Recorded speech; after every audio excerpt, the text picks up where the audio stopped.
Hello, my dear friends. Welcome back to your English class. I'm Jasmine, and this is the 34th module. In this module, we're going to continue with the chapter The Enemy, written by Pearl S. Buck and taken from the book Vistas. Now let's continue. Hannah was so full of anger at the refusal by the maid Yumi that, without thinking further, she opened the blanket which covered the injured man. His chest was bare. Hannah took a small clean towel, dipped it in the steaming hot water, and washed his face. The man's skin was rough due to being exposed to the sun, but it had a good texture, and she felt that he must have been very fair as a child. Hannah kept on cleaning the man's upper body as she had these thoughts. She did not like the man as he was not a child any more. She did not have the courage to turn him over and thought of Sadao. And by the time her anger was decreasing and she started becoming restless, she stood up and wiped her hands with the wrong towel. As she did not want the man to freeze due to the cold weather, she put the quilt over him. Then Hannah called out to Sadao softly. He had been on the door when she called him. He opened the door. Hannah saw that Sada was carrying his surgeon's emergency bag and was wearing his surgeon's coat. He was prepared to operate the injured man. Seeing Sadao in his surgeon's coat, Hannah inquired whether he had decided to operate the man. Sadao replied that he had decided to operate him. He turned his back to Hannah as he did not want her to object to his decision. Then he started doing his work. He opened a sterilized towel on the floor of the tokonoma alcove and placed his surgical instruments on it. Here, tokonoma alcove means part of a room where things are displayed.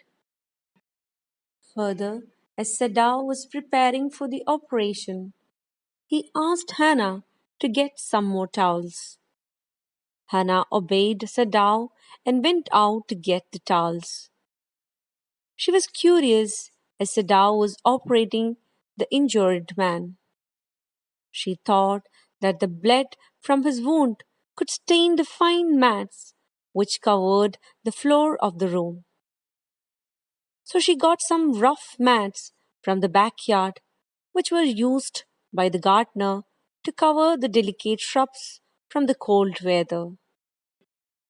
But by the time Hannah reached the room, she saw that blood had flowed through the bandages on the man's wound and had stained the mat beneath him, and her effort was futile. On seeing the stained mat, Hannah cried that the mat had been spoiled. Sadao agreed that the mat had been ruined in such a manner which indicated that he was not bothered by it. Sadao ordered Hannah to help him turn the man over. She obeyed him, and then Sadao started washing his back.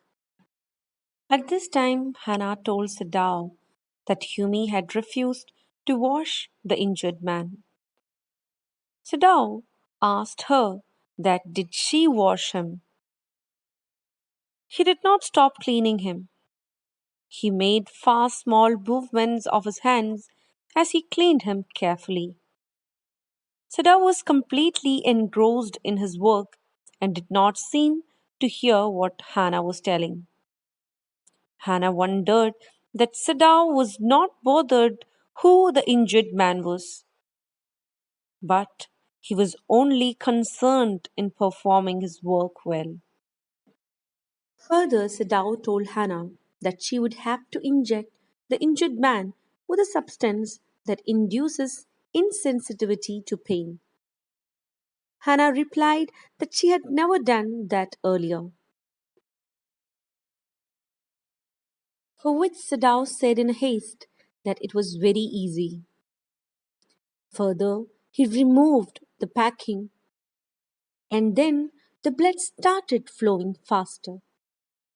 He looked at the wound with the help of a bright surgeon's light fixed on his forehead.